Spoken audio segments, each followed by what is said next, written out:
Phone సరేలేదు. Phone దయచేసి అందరూ ఒకసారి రెండు చేతులు పైకెట్టి స్తోత్రించారు. కొంచెం గట్టిగా చెప్పండి. ప్రభునందు దేవుని యొక్క సంగమ, ఈరోజు మరొకసారి మరొక ఆదివారం ఆయన మందిరంలో ఉండడానికి దేవుడు మనకిచ్చిన ఈ సమయమును బట్టి ప్రభు మనందరితో వాక్యము ద్వారా మాట్లాడినట్లు మనం అందరం సిద్ధపడదాం.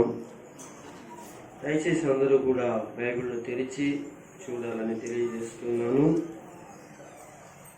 అపోస్తలుల కార్య గ్రంథము తెరవండి. అపోస్తలుల కార్య గ్రంథాన్ని తెరిచి మీ ముందుంచుకోవాలని తెలియజేస్తున్నాను. అందరూ కూడా అపోస్తలుల కార్య గ్రంథము మీ యొక్క బైబిల్ నుంచి వాటిని తెరిచి ఉంచాలని తెలియజేస్తున్నాను. ఈ సమయంలో గతించినట్టు వారంలో నేను చెప్పినట్టు వాక్యము మీ అందరికీ తెలుసు. అయితే ఒకసారి దాన్ని జ్ఞాపకం చేసి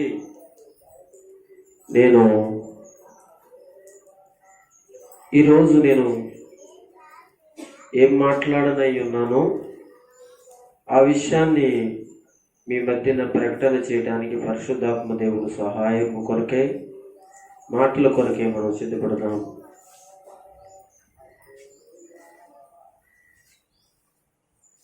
ఎవరు కూడా అటు ఇటు తిరగండి. వాక్యంలోకి వెళ్ళిన తర్వాత ఎవరు అటు ఇటు వెళ్ళద్దు. అయితే దయచేసి గతించినట్టు ఆదివారము ఆదిమ సంఘ చరిత్ర అనేటువంటి క్లుప్త వివరణ మీకు చెప్పాను. చాలా క్లుప్తంగా చెప్పాను. అంటే ఆదిమ సంఘము ఏ విధంగా దేవుడు ఏర్పాటు చేసుకున్నాడో, ఆ ఆదిమ సంఘము అనేది పరిశుద్ధాత్మ దేవుడు సిద్ధపరిచారు.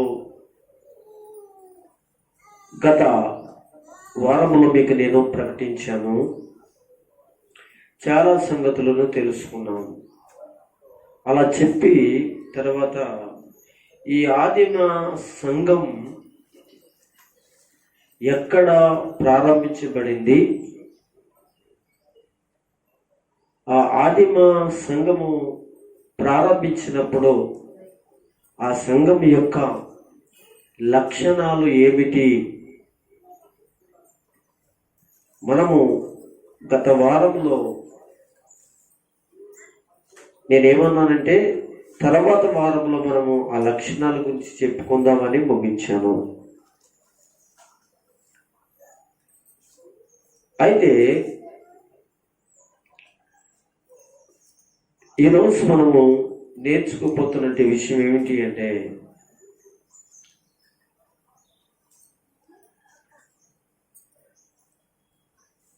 ఆదిమ సంఘం, ఆదిమ యొక్క క్రైస్తవులు లేక ఈ క్రైస్తవ సంఘము ఎక్కడి నుంచి ప్రారంభించబడింది అని చెప్పుకున్న తర్వాత మనం ఈరోజు గత వారం చెప్పుకున్న దానిని మనము కొంచెం ఆలోచించి ఆ సంఘము ఎక్కడ ప్రారంభించబడింది అంటే యెరూషలేములో అని చెప్పుకున్నాం.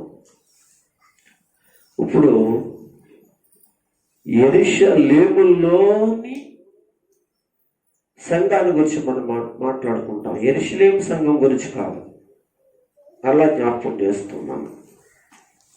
యెరూషలేము అనే సంఘం గురించి కాదు, యెరూషలేములో స్థాపించబడిన యెరూషలేములో దేవుడు సిద్ధపరిచిన ఒక సంఘం ఉంది. అది క్రీస్తు సంఘం. క్రైస్తవ ప్రజలు అక్కడ నుంచి క్రీస్తు సంఘాన్ని ప్రారంభించారు. అయితే ఆ సంఘానికి లక్షణాలు ఉన్నాయి. అవును, క్రైస్తవులు అంటేనే, క్రైస్తవ సంఘం అంటేనే కొన్ని మంచి లక్షణాలు కలిగి ఉండాలి. కొన్ని లక్షణాలను మనము నేర్చుకోవాలి.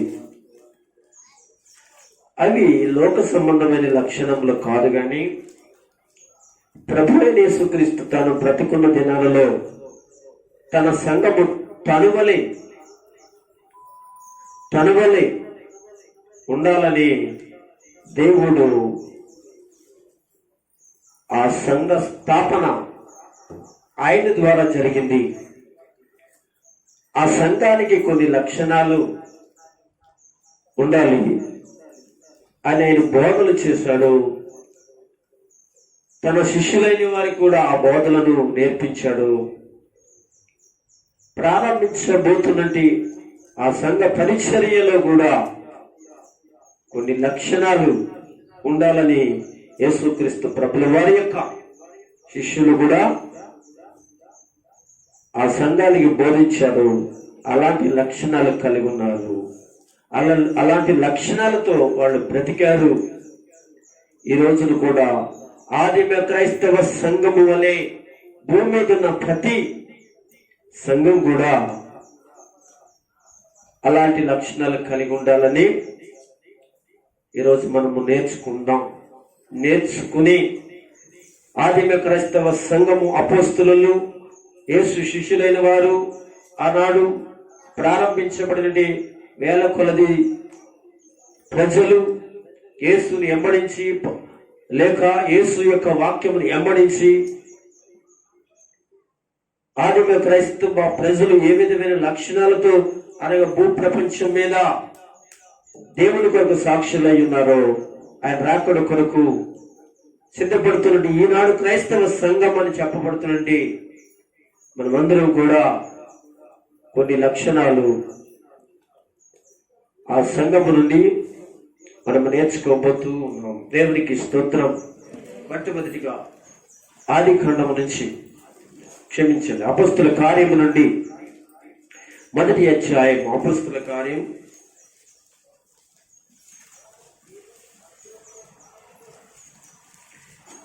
7వ వచనం 8వ వచనం చదవండి. కాలములను సమయములను తండ్రి తన స్వాధీనమందు ఉంచుకొని ఉన్నాడు. వాటిని తెలుసుకున్నటకు ఇక్కడ ముఖ్యమైన మాట 8వ వచనంలో మనకు ఉంది. అయినను పరిశుద్ధాత్మ మీ మీదకి వచ్చినప్పుడు మీరు శక్తి నొందుదురు గనుక మీరు యెరూషలేములోను యూదయ సమరయ దేశముల అందంతటను భూదిగంతముల వరకు నాకు సాక్షులైందురని వారితో చెప్పెను. మీరు విన్నారు కదా ఈ మాట. ప్రభువైన యేసుక్రీస్తు భూమి నుంచి పరలోకానికి వెళ్ళిపోతున్న సమయంలో, ఆరోహణం అవుతున్న సమయంలో భూమి మీద కట్టబడుతున్న సంఘమునకు ఆయన చెప్పేటి మాటలు, ఆయన చెప్పేటి విషయాలు ఇక్కడ మనకు కనబడతాయి. అయితే మీ మీద పరిశుద్ధాత్ముడిని పంపిస్తా, అప్పుడు ఆ ఆత్మదేవుడు మీలో ప్రవేశిస్తాడు. అప్పుడు మీరు శక్తి నొందుతారు. అంటే ఇప్పుడు సంఘము తెలుసుకోవాల్సిన ప్రాముఖ్యమైన విషయం ఏంటంటే సంఘం పరిశుద్ధాత్మ ద్వారా కట్టబడాలి అని చెప్తున్నాడు. దీన్నే మనము గతించిన ఆదివారము లేక గతించిన వారములో ఆదిమ క్రైస్తవ చరిత్రలో చెప్పుకుంటూ వెళ్ళినప్పుడు మనము ఈ పరిశుద్ధాత్మల గురించి కొన్ని విషయాలు ప్రస్తావించాము. ఆ పరిశుద్ధాత్మ దేవుడు పెంటెకోస్తు అనే దినమున యేసు ప్రభుల వారి ద్వారా శిష్యులుగా ఉంచబడిన వారందరి మీద పరిశుద్ధాత్మ దేవుడు కుమ్మరించబడము, సంఘము ఆది సంఘము ప్రారంభించబడము మనం చూస్తాం. అయితే మీరు గమనించాలి, యెరూషలేము, యూదయ, సమరయ అనే దేశములే కాకుండా భూదిగంతముల వరకు అని రాసిన. ఇక్కడ ఒక విషయం నేను చెప్పి ముందుకు వెళ్తాను. మీరు గమనించండి, సంఘం అనేది ఎక్కడ ప్రారంభించబడింది అంటే యెరూషలేములో.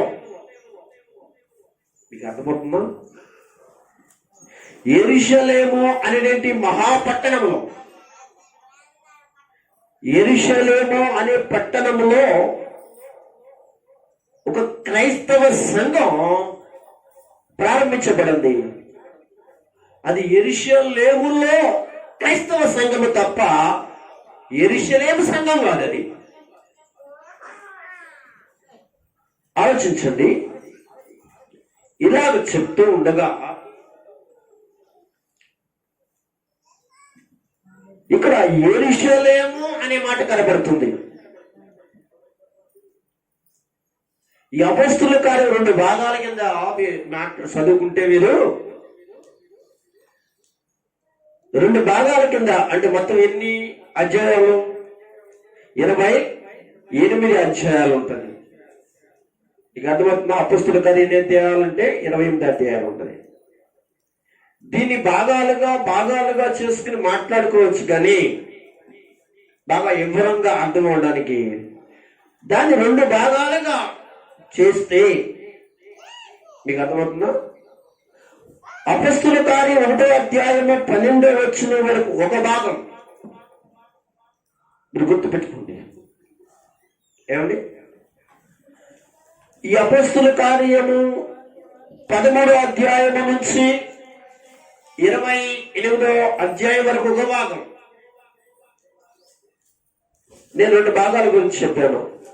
2 భాగాలు అపొస్తలుల కార్యం చేస్తే 1 నుంచి 12వ అధ్యాయం వరకు ఒక భాగము. మీకు అర్థమవుతుందా? 2వ భాగము 13వ అధ్యాయము నుంచి 28వ అధ్యాయం వరకు 2వ భాగం. ఎందుకు ఈ విషయం చెప్పానంటే, యేసయ్య పరలోకమునికి ఎక్కబోతున్నప్పుడు తన సంఘ వ్యాప్తి ఎలా ఉంటుందో మాట్లాడినప్పుడు జరిగిన పరిణామాలు ఏంటో ఈ 28వ అధ్యాయంలో మనకు కనపడుతుంది. అందుకే చెప్పాము. ఏమన్నాడు? యెరూషలేము, యూదయ, సమరయ, భూదిగంతముల వరకు అని చెప్పాడు. ఈ 1వ అధ్యాయం 12వ అధ్యాయం వరకు ఎన్ని అధ్యాయాలు ఉన్నాయో దేవుడు చెప్పినట్టుగా పరిశుద్ధాత్మ దేవుడు తన పరిచర్య ఈ 12 అధ్యాయాలు యెరూషలేములో జరిగాయి. మీకు అర్థమవుతుందా?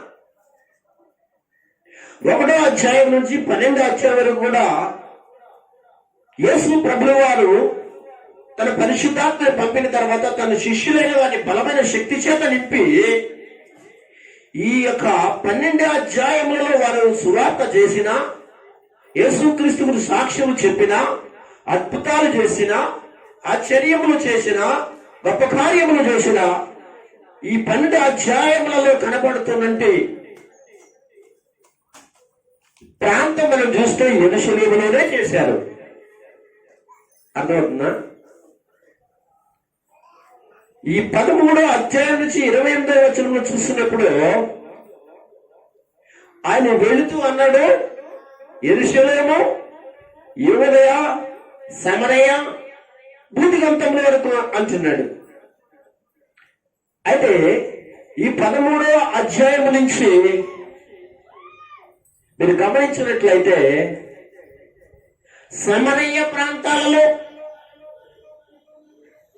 గలిలయ ప్రాంతములలో, యూదా దేశములో భూదిగంతముల వరకు కూడా వెళ్ళినట్లుగా వీళ్ళ పరిచర్య కొనసాగించబడినట్లుగా మనం చూస్తాం. అయితే ప్రియమైన దేవుని యొక్క సంగమా, మీకు ఒక మాట జ్ఞాపకం చేస్తాను. మన ఆదివారము ఆ మ్యాప్ లో యెరూషలేము చూపించాను ఒక పక్క, మరొక పక్క రోమా చూపించాను. అంటే మధ్యనుంటే ప్రాంతాలు, దేశాలు ఏవైతే ఉన్నాయో అవన్నిటికీ కూడా ఏమయ్యాయి? సువార్త వెళ్ళాయి. అయితే ఈ సువార్త ఆయా దేశాలకి, ప్రాంతాలకి వెళ్ళడానికి ముందుగా యెరూషలేములో ఈ సంఘము ప్రారంభించబడింది. యెరూషలేములో ప్రారంభించబడినది ఆదిమ క్రైస్తవ సంఘం ఏదైతే ఉందో ఆ సంఘమునికి, ఆ యెరూషలేములోని దేవుని సంఘమునికి కొన్ని లక్షణాలు ఉన్నాయి. ఆ లక్షణాల్లో మొట్టమొదటిది ఏమిటి అంటే ప్రార్థన కలిగిన సంఘం. దేవునికి స్తోత్రం చెప్పండి.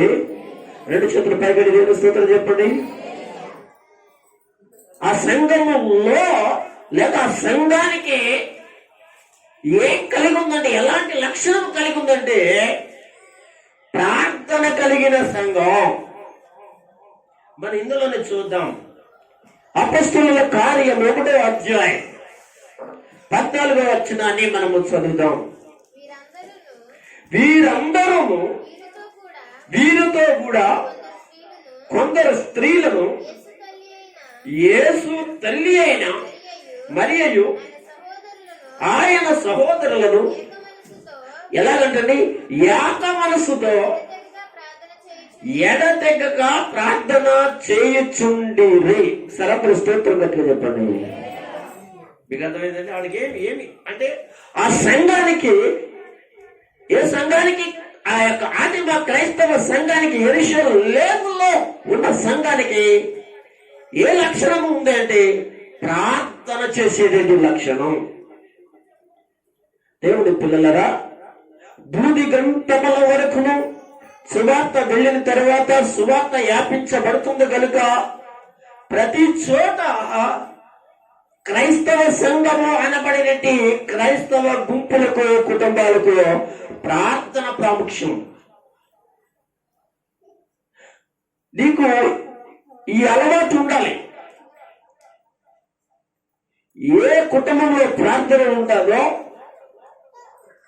ఏ కుటుంబంలో, ఏ సంఘములో, ఏ సమాజములో, ఏ దేశములో, ఏ ప్రాంతములో దేవుడి పిల్లలారా ప్రార్థన ఉంటుందో ఆ ప్రార్థన కలిగిన పరిస్థితులు మనం ఆలోచన చేస్తే ఈ లక్షణము ఎవరిదంటే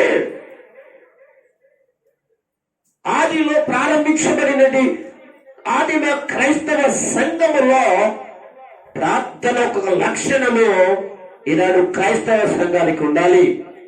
క్రైస్తవ సంఘాలు అంటే కూర్చున్నది మీరే.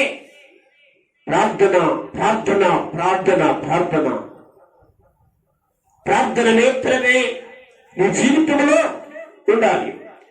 ఇందులో ఇంకా కొంచెం చదివినట్లయితే 2వ అధ్యాయంలో, ఈ 2వ అధ్యాయంలో 42వ వచనం కూడా చదివితే ప్రార్థన గురించి మాట్లాడతారు.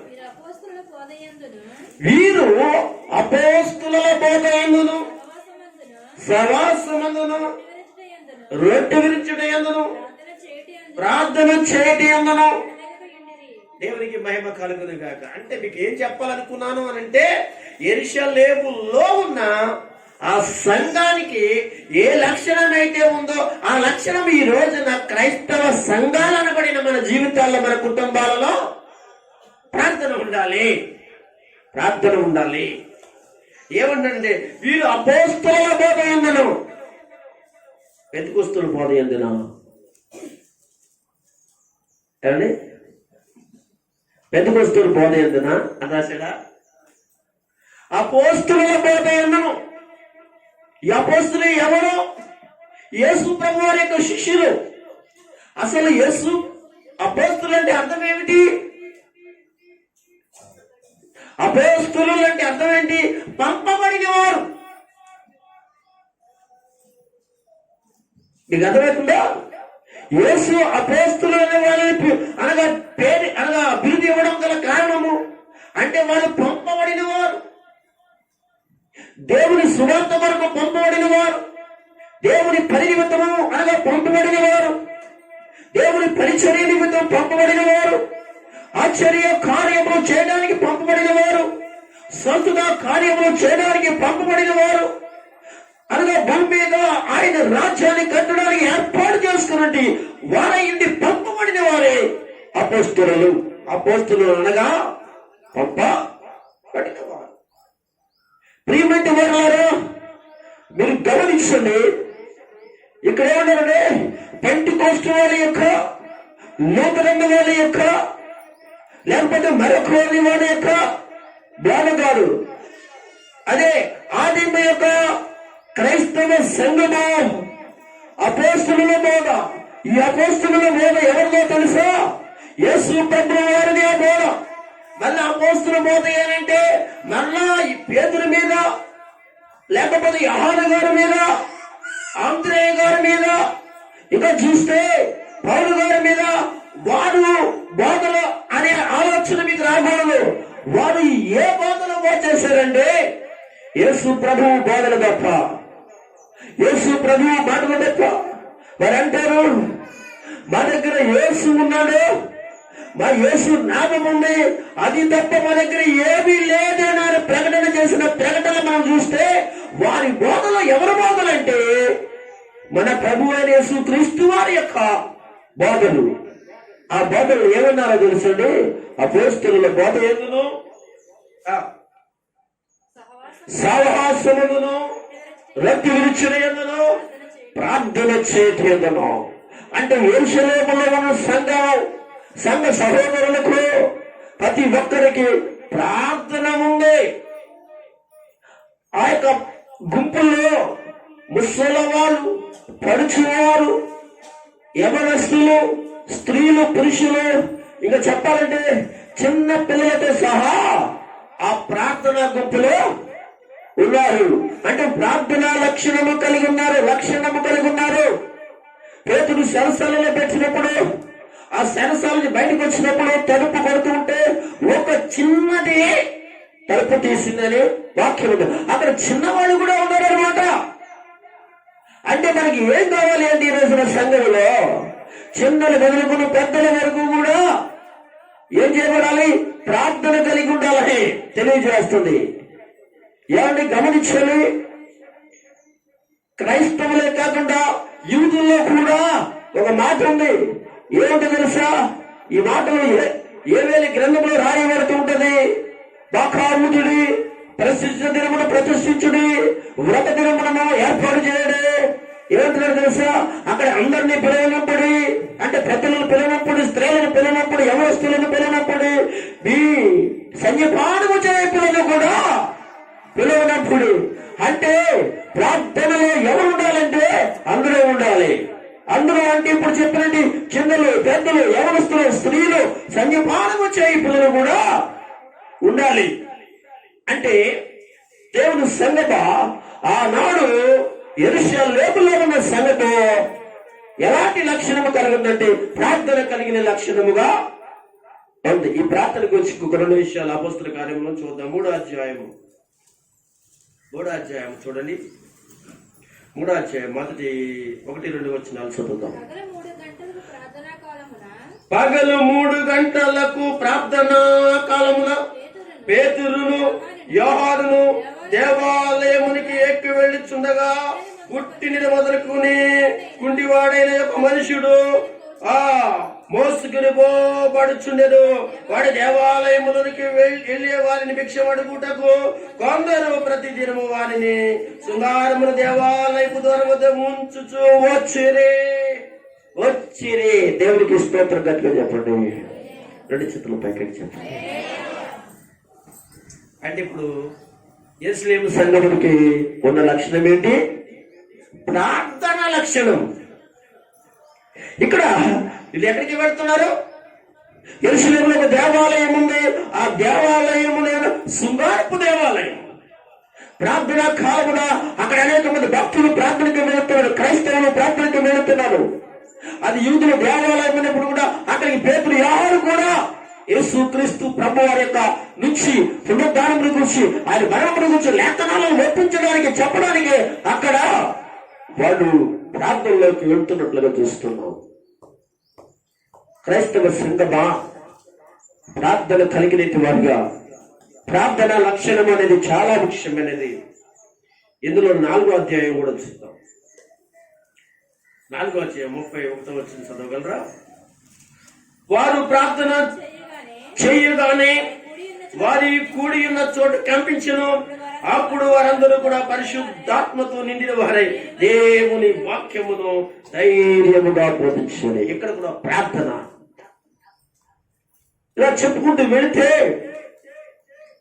ప్రార్థన ఎంత ముఖ్యమైనదో, ఎంత అమూల్యమైనదో, ఎంత గొప్పదో చూడండి.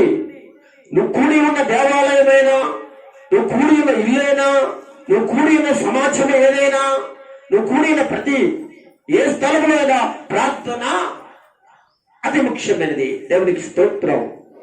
ప్రార్థన ఎన్ని గొప్ప కార్యములు చేస్తుంది. ఒక చిన్న సాక్ష్యం చెప్తాను, జాగ్రత్తగా వినండి.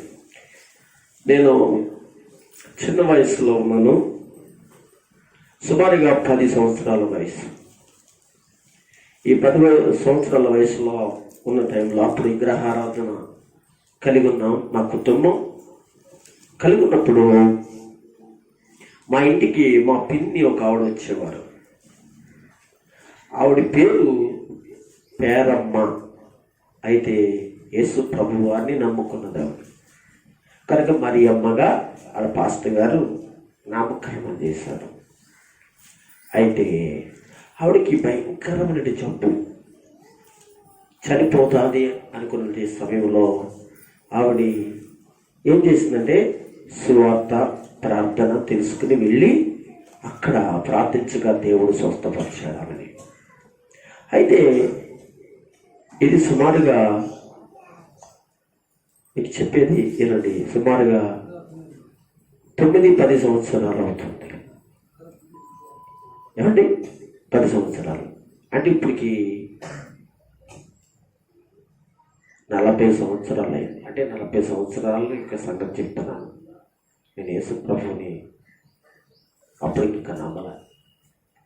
అయితే ఆవిడ మా ఇంటికి వచ్చేది. ఇక్కడ సరిపిల్లలో మా మేనమామ గారి ఇంటికి వచ్చేది, కడపవరంలో మా ఇంటికి వచ్చేది. అయితే ఆవిడ చాలా సంవత్సరాలు అయిందంటే యేసు ప్రభు నమ్ముకుని. మాకు తెలియదు యేసు ప్రభు అంటేనే మాకు తెలియదు కదా. అయితే ఆవిడ ఎప్పుడు వచ్చేది. వచ్చినప్పుడల్లా కనీసం ఒక 3 రోజులు, ఒక వారం రోజులు లాగా ఉంటూ ఉండేది. ఆవిడ భోజనం పెట్టగానే, కంచం పెట్టగానే, ఆ కంచంలో కూరేసి అన్నవేసి పెట్టగానే అది పట్టుకుని ఏం చేసిందంటే పక్కకి వెళ్ళి కూర్చుండేది. నేను చాలా ఎంతగా చూసేవాడిని. ఏం జరిగిందో తెలుసా? ఆవిడ సింగ్ వేసుకుని ఒక పక్కకి వెళ్ళి ఆవిడ ఏదో మాట్లాడుకునేది. సరే అది అయిపోయింది. అయిపోయిన తర్వాత రాత్రి మాటలు ఏం చేస్తుందో తెలిసి మేము అందరూ పడుకున్నాక మా ఇంట్లో అంటే ప్రార్థన చేసుకునేది. అది ప్రార్థన అది ఇప్పుడు తెలుస్తుంది నాకు. ప్రార్థన చేసుకునేది ఆవిడ వచ్చినప్పుడల్లా చేసేది. మా మేనమామ గారి కుటుంబం దగ్గరికి వచ్చినప్పుడు కూడా చేసేది. ఇలాగ అనేక పర్యాయాలు జరిగింది. నేను ఎందుకు చెప్తున్నానంటే తెలుసా? ప్రార్థన అద్భుతాలు చేస్తుంది. ఇప్పుడు చెప్తున్నాను దేవుని పిల్లలారా, భూలోకంలో ఉన్నటువంటి దైవ సేవకులు అందరూ ప్రార్థన మమ్మల్ని మార్చింది.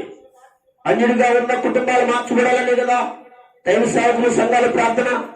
అలాగే ఆ తల్లి గారు, మా పిన్ని, ఆవిడ చేసినటి ప్రార్థన ఏం చేసిందో తెలుసా? ఈ రోజు దేవుని పిల్లలుగా యేసు క్రీస్తుని నమ్ముకునే వారుగా చేసింది. ఆవిడది తిరిగి చర్ల ఆవిడది. అయితే ఆవిడ వచ్చినప్పుడల్లా ప్రార్థన అనేది కాదు. నేను తర్వాత నేను యేసు ప్రభుని నమ్ముకుని సేవకుడికి వచ్చిన తర్వాత ఒక రోజున పరిశుద్ధాత్మ దేవుడు జ్ఞాపకం చేశాడు ఆ విషయాన్ని. అంటే ఈ రోజున దేవుని పిల్లల ప్రార్థన పాపములో ఉన్నవాళ్ళని, మరణంలో ఉన్నవాళ్ళని, లోకంలో ఉన్నవాళ్ళని ఆ ప్రార్థన మార్చగలదు. అందుకని సంఘానికి ఏముండాలి? ప్రార్థన ఉండాలి. ప్రార్థన లేకపోవడం వల్ల సమస్యలు మీ ఇంట్లో, ప్రార్థన లేకపోవడం వల్ల పరిస్థితులు అనగా అనుకూలంగా లేకపోవడం. మీకు ఎన్నిసార్లు చెప్పినా ఆ మాట చెప్తున్నా, కొత్తగా దేవుడు కొత్త మాట ఏం చెప్పడు. ప్రార్థన మీ యొక్క పరిస్థితులు మారుస్తుందని అనేక సార్లు దేవుడు మాట్లాడాడు. కనుక యెరూషలేము యొక్క లో ఉన్నట్టు ఆ సంఘము, ఆదిమ సంఘము ఈ రోజున మనకు నేర్పిస్తున్నది ఏంటో తెలుసా? ప్రార్థన. కల్పించుతున్నది ఆ ప్రార్థన, అద్భుతములు చేస్తుంది ఆ ప్రార్థన. దేవుని జనాంగమా, దేవుని పిల్లలుగా ఈ రోజున మనకు ఉండవలసినట్టు క్రైస్తవ పిల్లల వల్ల మనము యెరూషలేములో ఆదిమ సంఘము, ప్రారంభ సంఘములో ఎటువంటి ప్రార్థన కలిగి అద్భుతాలు ఇలా చెప్పుకుంటూ వెళితే ఈ యొక్క అపొస్తలులకు అనేకమైన ప్రార్థన అద్భుత కార్యాలు మనకు ఉన్నాయి. కానీ కొద్దిపాటిగా మాత్రమే చెప్పుకుంటూ నేను వెళ్తాను. ఓకేనండి, మంచిది. దేవునికి స్తోత్రం. హాలను చెప్తారా? మరొక లక్షణాల గురించి కూడా చెప్పాలనుకుంటున్నాను. ఇదే అపొస్తల కార్యములు 2వ అధ్యాయం. అక్కరల కొలది ఆ సంఘం అంటండి, అక్కరలు కొలది వాళ్ళకి పంచిపెట్టినట్లుగా పేదలకు సహాయము చేసినట్టు సంఘముగా ఉందటండి. బైబిల్ గ్రంథములు అపొస్తలుల కార్యం 2వ అధ్యాయము 4వ వచనము 5వ వచనము చదవండి. అంటే ఏం చేశారంటే విశ్వసించిన వారంటే యేసు ప్రభుని నమ్మిన వారు, విశ్వసించిన వారు ఏకముగా కూడి తమకు కలిగినదంతయు సమస్తముగా ఉంచుకుని ఇదియుగాక వారు తమ స్థిరాస్తులను అమ్మి అందరికి వారి వారి అక్కరల కొలది పంచిపెట్టిరే. దేవునికి స్తోత్రం కలుగును గాక. ఈ సంఘానికి మరొక లక్షణం ఉంది. ఏ సంఘానికి? ఆదిమ సంఘమైనటువంటి యెరూషలేములో ప్రారంభించబడినటువంటి ఆ క్రైస్తవ సంఘానికి, క్రీస్తు సంఘానికి వారికి మరొక లక్షణం ఏంటంటే అక్కరలో ఉన్నవారికి, ఆపదలో ఉన్నవారికి, సమస్యల్లో ఉన్నవారికి, ఆర్థికంగా ఉన్న వాళ్ళకి ఆదుకునేటువంటి లక్షణం ఉన్నది. ఒకసారి దేవునికి స్తోత్రం చెప్పండి. 2 చేతులు పైకటి దేవుని స్తోత్రం చెప్పండి. హల్లెలూయా. ఎవరు ఆదుకోవాలి? దేవుని పిల్లలారా, సంఘం, ఆ మొట్టమొదటి సంఘం, ప్రారంభ సంఘంలో చాలా మందికి కరువులు వచ్చేసాయి, ఇబ్బందులు వచ్చేసాయి. అప్పుడు అనగా చాలా పరిస్థితులు అనుకూలంగా ఉండే కాదు. క్రీస్తును ప్రకటిస్తూ ఉంటే, వాక్యము చెప్తూ ఉంటే, క్రీస్తు దగ్గరికి వచ్చే వాళ్ళు హింసలు పెడుతూ ఉంటే, వాళ్ళకి సరైన పనులు లేక, ఇబ్బందులు లేక పరిస్థితులలో వాళ్ళు బ్రతుకుతూ ఉంటే, ఆనాడు రోమా ప్రభుత్వం చాలా గలిబిలి చేస్తూ ఉంటే సంఘాన్ని, ఆ సంఘంలో వారికి సరైన పోషణ లేక, యేసు ప్రభు దగ్గరికి వచ్చిన వారికి సరైన ఆధారం లేక, వారి పరిస్థితులు అనేక పరిస్థితులు ఉంటే, అప్పుడు ఆ వాళ్ళని ఆదుకోవడానికి, ఆ సంఘంలో ఉన్న వారు ఆదుకోవడానికి మరికొంతమంది ఆస్తి పనులు, డబ్బు కలిగిన వారు, అలాగే పరిస్థితులు బాగుండే వాళ్ళు అందరూ ఏం చేశారంటే వారి యొక్క ఆస్తులను ఏం చేశారో తెలుసా? వారి అవసరతలను కొరకై ఖర్చు పెట్టిన వారిగా చూస్తున్నారు. దేవునికి స్తోత్రం. హల్లెలూయా. దేవుని పిల్లలారా, ఇక్కడే కాకుండా మీరు పత్రికలు చదువుకుంటే పౌలు గారు కూడా ఆయా సంఘాల నుంచి ఏం చేశాడు? డొనేషన్ చేసుకుని వెళ్ళాడు. గమనించండి, సంద వేరు, కానుక వేరు. మీరు గమనించండి, కానుక వేరు, సందా వేరు. కనుక కానుకల గురించి మాట్లాడేవాళ్ళు, సందా గురించి మాట్లాడేవాళ్ళు వాళ్ళ ఇష్టానుసారంగా మాట్లాడితే కుదరవు. బైబిల్ గ్రంథంలో ఏమండి ఎన్ని రకాల యొక్క కానుకలు సమర్పణలు ఉన్నాయో బైబిల్లో చాలా చోట్ల రాసి ఉంచాడు. దేవునికి స్తోత్రం. మంచికి కొన్ని విషయాలు మీకు చెప్పాలని నేను అనుకుంటున్నాను. దేవుని పిల్లలను గమనించాలని నేను మీకు తెలియజేస్తున్నాను. ఏమండి మనుషుల్లోనూ జంతువులలోనూ తొలిచుని పిల్లలు అనగా కానుకలుగా ఇవ్వడం జరిగింది. రెండవదిగా వారి యొక్క పంటలోను ప్రథమ ఫలములను ఇవ్వటం జరిగింది. మూడవదిగా నియామక కాలమైనటి పండుగలలో ఏమండి ఆ యొక్క కాలంలో అర్పించబడిన కానుకలు కూడా ఉన్నాయి. నాలుగవది అమావాస్య అర్పణలను అనేటువంటి కానుకలు కూడా ఉన్నాయి. ఇంకా చెప్తే కట్టెల్లో అర్పణలు ఉన్నాయి. ఏడవది కదలిక అర్పణలు అనేది బైబిల్లో ఉంది, అవి కూడా ఉన్నాయి. ఎనిమిదవది మొక్కుబడులు అనే ఒక కానుకలు కూడా ఉన్నాయి. ఇంకా చెప్పుకుని వెళితే తొమ్మిదవది స్వేచ్ఛార్పణలు అనే కానుకలు కూడా బైబిల్లో ఉన్నాయి. ఇంకా చెప్పుకుని వెళితే 3వ సంవత్సరపు పంటపు దశమ భాగముల యొక్క మరి కానుకలు కూడా ఉన్నాయి. ఇంకా వెళితే అనాథులకును పరదేశుకులకును కానుకలు లేక సందాలు కూడా ఉన్నాయి. అదే పౌలు గారు చేసింది. మీకు అర్థమవుతుందండి. అది ఒక విధంగా చెప్పాలి అంటే కానుకలు పెట్టులోంచి కాకుండా ఆ సంఘంలో ఉన్న వారిని అందరినీ డొనేషన్ చేసి పట్టుకెళ్ళి అది. అంతేగాని ఇష్టానుసారంగా అంటే మరి ఆర్థికంగా పాస్టర్ గారు కూడా కొంతమందికి ఏం చేస్తారంటే వారికి వచ్చిన దానిలో కూడా చూసి మీరు ఇచ్చిన వాటిలో కానుకలు ఏం చేస్తారంటే వాటిలో చాలా మందికి మనం అనేక ప్రయోగాలు చేస్తూ ఉంటారు. అది కాకుండా సంఘము ప్రత్యేక రీతిగా చేయటం జరుగుతుంది. ఆ యొక్క చేసే విషయంలో కూడా సంఘము ఆదిమ సంఘము ఎలా ఉందో అలా చేయాలి. అలా చేస్తున్నట్టు ఈ రోజు మీరు అందరూ చేస్తూనే ఉన్నారు. ఎవరన్నా వస్తే మీకు అనగా తలకొక చెయ్యి వేసి వారికి కావాల్సిన పరిస్థితులలో అనేకమంది మీరు చేస్తానే ఉన్నారు. నేను సాక్ష్యం ఇవ్వగలను, మీ గురించి నేను ఇవ్వగలను, చెప్పగలను. దేవుని మందిరంలో అనేక ప్రారంభించి ఈ రోజు వరకు కూడా మీరు మీకున్న దానిలోనే, మీకు కలిగిన దానిలోనే, దేవుడు మీరు ఆశ్రయించిన దానిలోనే మీరేం చేశారు? మీ చేతులు నింపారు, మీ కుప్పలు నింపారు, మీరు ముందుకు వచ్చి సహకరించారు ఈ రోజు వరకు కూడా. అంతేకాకుండా నాకు వచ్చిన దానిలో కూడా అది ఎక్కడి నుంచి వస్తుంది? మీరు కానుకలాగా వేస్తేనే దానిలో కూడా కొంత భాగాన్ని లేక కొంత సహాయాన్ని నేను కూడా ఇవ్వడం జరుగుతుంది. ఈ విషయాలు ఎందుకు చెప్తున్నానంటే దేవుని బిడ్డలారా, ఇప్పుడు చెప్పినవి కొన్నే చెప్పిన ఇంకా చాలా ఉన్నాయి. ఇవన్నీ కూడా సంఘం ఏం చేయాలి? తీసుకురావాలి. మరి ఎన్ని తీసుకొస్తున్నారు అనే మీకే వదిలేస్తున్నాను. ఎందుకు తెలుసా? ఇన్ని చేయాలా? దక్షిణ భాగం చేయడానికే చాలా మందికి ఎక్కుళ్ళు వస్తూ ఉంటాయి, ఎక్కెక్కబడుతూ ఉంటారు. దేవునికి స్తోత్రం. ఇన్ని ఉన్నాయండి. అదే ఊరిని పర్లోకి వెళ్ళిపోతారేంటి? ఎన్ని చేయాలో తెలిసి ఇన్ని ఉన్నాయి. వాక్యాలతో రుజువు ఇవన్నీ ఇప్పుడు చెప్పినవి కూడా వాక్యంలో ఉన్నవే మాటలు. అయితే ఇప్పుడు మనం ఏం చేద్దాం అంటే చేస్తున్నాం, కానీ దాన్ని విడిచిపెట్టకూడదని మరొకసారి దేవుడు మాట్లాడుతున్నాడు. ఏంటి అది? ఆదిమ క్రైస్తవ యొక్క యెరూషలేములో ఉన్న ఆ సంఘం యొక్క లక్షణము ఈ రోజు మీలో ఉంది, కాదనట్లేదు. ఇంకా యేసు రాకడలో ఇంకా అద్భుతంగా మన యొక్క ప్రభు కొరకే బ్రతకాలని ఉద్దేశంతో దేవుడు మాట్లాడుతూ అక్కరలే కొలది పంచిపెట్టే సంఘంగా, సహకరించే సంఘంగా ఉండాలని దేవుని వాక్యము సెలవిస్తుంది. ఎక్కడ చదువుకున్నాం మనం ఈ విషయాలు? ఏమండి 2వ అధ్యాయం అపొస్తలుల కార్యం 44-45 వచనంలో మనకి నేర్పిస్తున్న మాటలు. నిరంతరము నిత్యమును కూడా యేసు రాకడ వరకు సంఘము ఆ విధమైనది ఆర్థికమైన పరిస్థితుల్లో ఉన్న వారికి ఆర్థికమైనలో ముందడుగు వేస్తూ సహకరించి మనం ఏం చేయాలో తెలుసా? యేసు క్రీస్తును ప్రకటించాలి. దేవునికి స్తోత్రం కలుగునుగాక. మూడవదిగా మరొక మాట ఏంటి?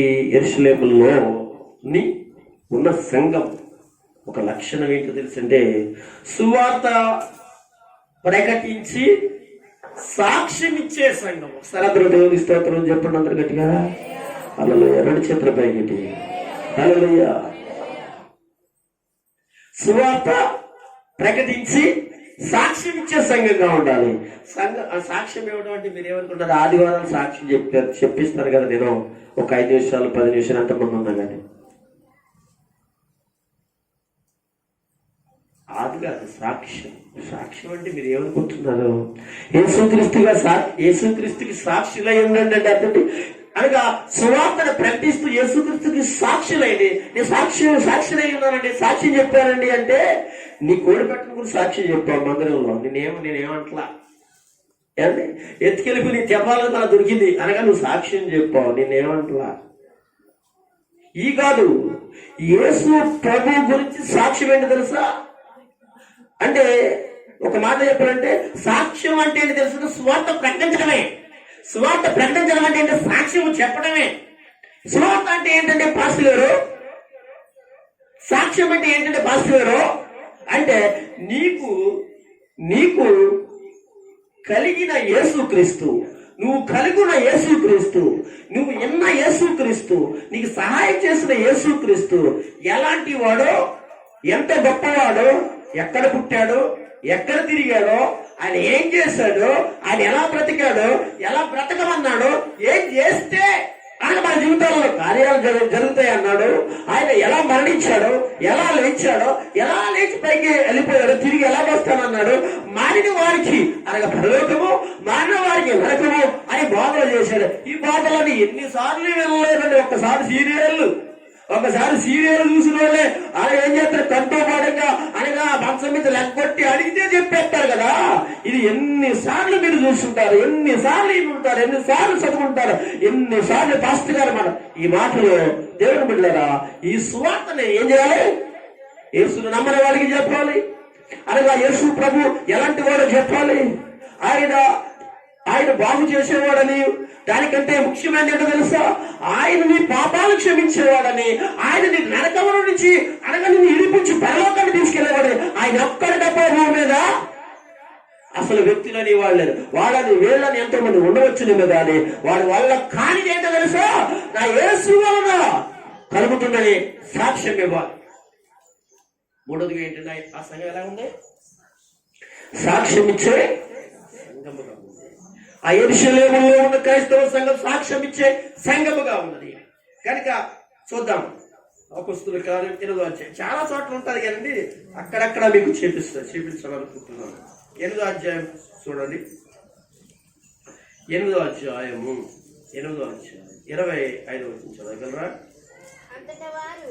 అంతటా వారు సాక్ష్యమిచ్చుచు ప్రభు వాక్యమును బోధించుచు యెరూషలేమునకు తిరిగి వెళ్ళుచు సమరయని గ్రామములలో సువార్త ప్రకటించిరి. దేవునికి స్తోత్రం. హల్లెలూయా. ఎవరండి? ఆదిమ క్రైస్తవులు. ఎవరండి? యేసుక్రీస్తు ప్రభువుని వెంబడించిన వారు. ఎవరండి? యెరూషలేములో ఉన్న యేసుక్రీస్తు శిష్యులే కాకుండా స్త్రీలు, పురుషులు ఎంతో మంది ఆనాడు రక్షణ పొంది బాప్టిస్టు పొందిన వాళ్ళందరూ కూడా ఐక్యతగా, సమాధానముగా క్రీస్తు సువార్తను ప్రకటన చేస్తున్నారు. ఒక చోట గారు యెరూషలేములో కాకుండా, యూదా దేశములో ఉండే పట్టణాల్లో కాకుండా, గలీల ప్రాంతాలలో ఆయా పట్టణాల్లో కాకుండా, ఇక్కడ సమరయ ఆరని ప్రాంతాలలో అనేక చోటుల్లో వీళ్ళు ఏం చేస్తున్నారండి? వీళ్ళు యేసు దగ్గర నేర్చుకున్న సువార్త, యేసు దగ్గర తెలుసుకున్న సువార్త, యేసు ప్రభు వారి యొక్క శిష్యులైన వారు నేర్పించిన సువార్త, ఇదిగో క్రీస్తు సువార్త ప్రకటిస్తూ యేసే క్రీస్తు, యేసే దేవుడు, యేసే ప్రభువు, యేసే అనగా నీ పాపములకు పరిహారము, యేసే పరలోకము నుండి నీకు మార్గము, యేసే నరకము నుండి విడిపించేవాడు, ఆయన దగ్గరికి రండి అని ప్రకటన చేసిన వారు, ప్రకటించిన వారు, సాక్ష్యం ఇచ్చిన వారు. సాక్ష్యం యేసును కూర్చున్న సాక్ష్యం.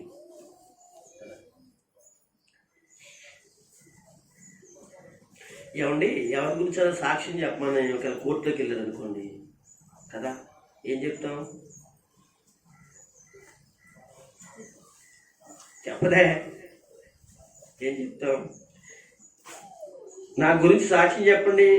కళ్ళతో చూశారు, శివులతో విన్నారు, 24 గంటలు కూడా అన్ని విషయాలని మీకు తెలుసు, మీతో చెప్పుకున్నాను, మీరు చూశారు, నా అనగా విషయం రండి అంటే అనగా సరే వస్తానని చెప్పేసి కోర్టులోకి వచ్చి సాక్ష్యం చెప్పడానికి నిలబెట్టుకోండి. సాక్ష్యం ఎవరి గురించి చెప్పాలి? చెప్పరా? ఆయన గురించి చెప్పాలి సాక్ష్యం కదా, ఇంకెవరి గురించి చెప్పకూడదు. అది చెప్పాను చూసారా, అలాంటి సాక్ష్యాలు కుదరవు అక్కడ. ఎక్కడ అది సాక్ష్యం క్రీస్తుల గురించి సాక్ష్యం ఉండదు. ఎవరి గురించి నువ్వు చెప్పాలని అన్నాడు ఆయన గురించి చెప్పాలన్నాడు. కానీ నా గురించి సాక్ష్యం చెప్తే ఏంటి? దేవదాసయ్య గారి గురించి చెప్తే ఏంటి లేమండి? జాన్ గారి గురించి చెప్తే ఏంటండి? ఆ WME పెంటకోస్టులో వ్యవస్థాపకులైనండి ఆ దేవుడి గారి గురించి చెప్తే ఏంటంటే, ఆ మన్నా గురించి పౌండర్ గారు ఆయన ఎవరి గురించి చెప్తే ఏంటంటే కదా, క్రీస్తు సంఘం ఆయన ఎవరండి? ఆ గెడ్డం పేరుందండి ఏమండి, ఆయన గురించి చెప్తే కుదురుతుందండి. భక్సింగ్ గారి గురించి చెప్తే కుదురుతుందండి. భక్సింగ్ కూడా కుదరదు. నువ్వు ఎవరి గురించి సాక్షి చెప్పాలి? యేసు ప్రభుని గురించి సాక్షి చెప్పాలి. దేవుని స్తోత్రం, హల్లెలూయా. ఎక్కడ నీ సాక్ష్యం? ఏంటి నీ సాక్ష్యం? ఏంటి నీ సాక్ష్యం? నువ్వు ప్రార్థన ద్వారా అద్భుతాలు ఆశ్చర్యాలు చూసిన చేయబడిన ఆ యేసుకి నువ్వు సాక్షి అయ్యిండాలి. కానీ మా అయ్యగారి గురించి సాక్షి చెప్తానంటే ఎలా కుదురుతుంది? నా కుదరదు. దేవునికి స్తోత్రం, హల్లెలూయా. అయ్యగారి గురించి సాక్షి చెప్పుకుంటే కుదురుతుంది. అయ్యగారి గురించి చెప్పకూడదు సాక్ష్యం. యేసు గురించి చెప్పు. నీకు ఏం చేసాడు యేసు? నీకు చేసినాడు అయ్యగారా యేసయ్యా? చెప్పండి. యేసయ్య చేశాడు. మరి యేసయ్య మర్చిపోయి అక్కడేమో ఆ కోర్టులో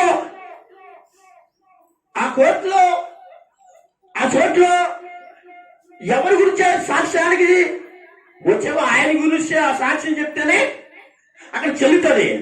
అంతేగాని ఇవన్నీ బయట అన్ని తడుకుంటూ ఒక సాక్ష్యం చెట్టు కుదురుతుంది కదా, కుదరదు. నువ్వు సాక్ష్యంగా ఉండాలి. ఎవరికో తెలుసా? యేసు ప్రభువు. ఇక్కడ అంటున్నాడు విషయాలు జాగ్రత్తగా మీరు గమనించాలి. చాలా జాగ్రత్తగా గమనించినట్లయితే ఈ విషయాలు చెప్తూ ఉన్నాడు. ఏమని చెప్తున్నాడు అంటే అపోస్తలుల కార్యంలో ఇంకొక విషయాన్ని కూడా చదువుకుందాం.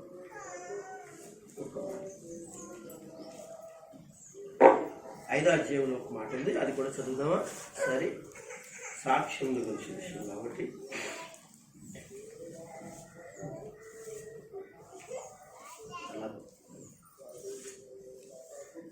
ఓకేనండి. తీసారా? 5వ అధ్యాయం లాస్ట్ వస్తున్న ఒకసారి చదవండి. ప్రతిదినము దేవాలయములోను ఇంటింటను మానక బోధించుచు యేసే క్రీస్తుని ప్రకటిస్తున్నారు. హల్లెలూయా. ఇచ్చినారా? దేవాలయంలో కూడా ప్రకటిస్తున్నారు. అందరూ మీరు ఎక్కడ కూర్చున్నారు? దేవాలయంలో ప్రకటిస్తున్నారు. మీరు వస్తుంటే ఆదివారం చర్చకు వస్తుంటే అందరూ చూస్తారు, ఎవరు అంజలైన వాళ్ళు చూస్తారు. మీరు ప్రకటించారు. ఎక్కడికి వెళ్తున్నానని మందిరం మీకు చెప్పక్కర్లే. మీకు వెళ్తుంటేనే వాడికి ప్రకటన. బైబిల్ పట్టుకుని వస్తుంటే మీకు ప్రకటన. వీళ్ళు ఎక్కడికి వెళ్తున్నారు? చర్చికి, దేవాలయానికి, ప్రార్థనకి. ఆలోచించండి. దేవాలయంలో ఇక్కడ అంటున్నాడు, ఏమంటున్నాడో తెలుసా? ప్రతిదినం దేవాలయంలో. హల్లెలూయా. దేవుని స్తోత్రం, హల్లెలూయా. ఏ దినం అంటండి? ఆదివారం. చూడండి, ఆదిమ క్రైస్తవ సంఘ లక్షణం ప్రతిదినం. ఆనాడు అందుకేనండి సంఘం అంతగా తొందరగా ప్రజలు మార్పు కలగడానికి, ఆ యొక్క ప్రజల మార్పు కలగడానికి అంటే మీరు ఏంటి యేసుక్రీస్తుని నమ్మడం అని కాదు, వారు చేసే పనులు ఉన్నాయి చూసారా, లోకం సంబంధమైనటువంటి అన్యాయము, అక్రమము, పాపము, అవినీతి, రకరకాలు జీవితాలన్నీ కూడా మార్చబడ్డానికి గల కారణం ఏంటంటే అందరూ కూడా కుక్కోలుగా పరుగులెత్తుకుంటూ ఆ యొక్క దేవాలయంలోకి యేసు దగ్గరికి ఆ సువార్తను వినడానికి ఎందుకు వచ్చారో తెలుసండి. వారు ప్రతిదినము ఒక ఆదివారానికి మనం ఎప్పుడు వస్తున్నాము? ఇంకా ప్రతిదినం అంటే కుదురుద్ది అంటారా? కుదరదు సార్. క్రైస్తవులు అంటే అదే మరి. ఊరికనే మనకు వచ్చేది పని నుంచి ఇంచుమించు 12 గంటల కన్నా రావాలి. ఏంటండి ఎన్నిసార్లు చెప్పి నాకు సిగ్గేస్తుంది చెప్పడానికి. 1 గంటన్నర 2 కూడా వచ్చినాడు. అది కరెక్ట్. ఇంకా మార్పు లేదు. ఇంకా ఏంటి ఆలోచించి ప్రతిదినం ఆయన అలాగే చెప్పుకుంటూ వెళ్తాడని అనుకుంటున్నారు కదా. నిజమే. అలా చెప్పుకుంటూ వెళ్ళిన తర్వాత నేను చెప్పడం మానేశాను అనుకోండి, ఎవరు చెప్పాలి మీకు? దేవుడే చెప్పాలి. దేవునికి స్తోత్రం కలుగునుగా. 2 చేతుల పైకెట్టి దేవుని స్తోత్రం చెప్పండి. హల్లెలూయా చెప్పండి. ఇక్కడ ప్రతిదినము అని చెప్పాడు. మనం ప్రతి వారం ఇక్కడ అంటున్నాడు అనగా ప్రతిదినము దేవాలయముల్లో ఇంటింట కదా, ఇంటింట ఒక వారం వరుసగా ప్రార్థనలు పెట్టారనుకోండి అనుకుందాం. నెక్స్ట్ వారంలో మళ్ళీ పెట్టారనుకోండి, ఎలా ఉంటుందో తెలుసా? ఎలా ఉంటుందో చెప్పమంటారంట? అయ్యి బాబు రోజు పేదలేనా? కానీ వాళ్ళ ప్రార్థనలో పెట్టడం కదండి, ఏళ్ళు వెళ్ళిపోయారు అంటే పాస్టర్ గారు అపోస్తులు పెట్టేవాళ్ళు కాదు, వేళ వెళ్ళిపోయారంటండి క్రైస్తవులు. మీరు ఏమనుకున్నారు? రండమ్మా రండి రండి రండి అని చెప్పి చెప్పి చెప్పి రండి మాకండి అని పాస్టర్ గారు ఆ రోజున అలా చెప్పలే. వీళ్ళు వెళ్ళిపోవడమేనంట. వెళ్తున్నారు సంగతి, వెళ్తున్నారు రోడ్డు మీద కనబడ్డారు అనుకోండి, ఏమన్నా ఎందనుకోండి, లేకపోతే తెలిసిందనుకోండి, గబగబా ఇక ఏం చేయాలి, నీళ్ళు అలా పోసేసుకుని తల శుభ్రం చేసుకుని మంచి బట్టలు కట్టుకుని పరిగెత్తుకుని వెళ్ళిపోయినట్లు కూడా. అలా కాదు కదా, కలిసి అనమాట. అవు తెలుసా అని కూడా పోయేద్దునని, బాగు తెలుసా ఇంటికాడ పోయేద్దునని అక్కడే జరుగుతుంది. మేకేది పడుతుంది తెలుసా అంటే ఏంటి అంటే ఏం చేయాలి? పాస్టర్ గారు ఇంకా పెట్టుకున్న వాళ్ళు వెళ్ళి చెప్పాలి. నేను క్రైస్తవులు అంటుండే ఇలా చెప్పుకోవడానికి వాళ్ళకి ఏం అనాలో అర్థం కావట్లేదు. క్రైస్తవులా సరే అండి, పక్కోళ్ళు ఎవరు పెట్టుకున్నారు, పక్క చర్చి కూడా పెట్టుకున్నారంటే నువ్వు అన్నావంటే కొంచెం అనుకోవచ్చు. కానీ ఈ సంఘంలో నీ ఇంట్లో జరుగుతున్న పెళ్లికి ఏంటి?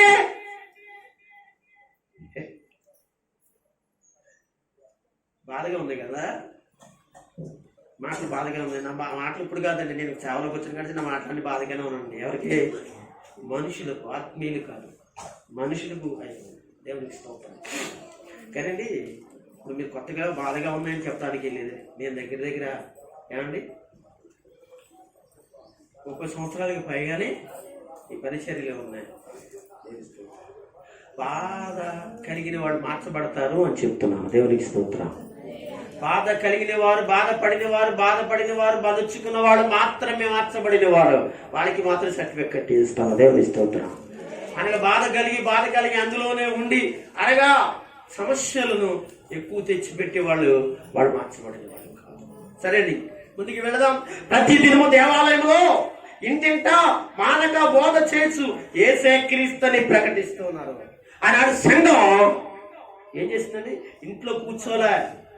ఇంట్లో కూర్చోలేదనంటే మరి వాళ్ళు ఎలా పోషించబడ్డారు? వారి భర్తలు ఎలాగా, వాళ్ళ భార్యలు ఎలాగా, వాళ్ళ పిల్లలకంటే బంగారులాగండి కష్టపడ్డారండి. మనకంటే ఎక్కువ పనులు చేసుకున్నారండి, మనకంటే ఎక్కువ డ్యూటీలు చేసుకున్నారండి, మనకంటే ఎక్కువ అనగా పనులకి వెళ్ళారండి, వర్కులు చేసుకున్నారండి, అన్నీ చేసుకున్నారండి. కానీ ప్రతిరోజు ఏమండి ఆదివారం మాత్రం ఒక ఆదివారం ఈనాడు క్రైస్తవుల యొక్క జీవితాలు ఎలాగున్నాయి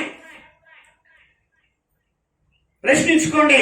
ఇది పరిశుద్ధాత్మ దేవుడు మాట్లాడుతున్నాడు. పరిశుద్ధాత్మ దేవుడు అనగా తెలియజేస్తున్నాడు.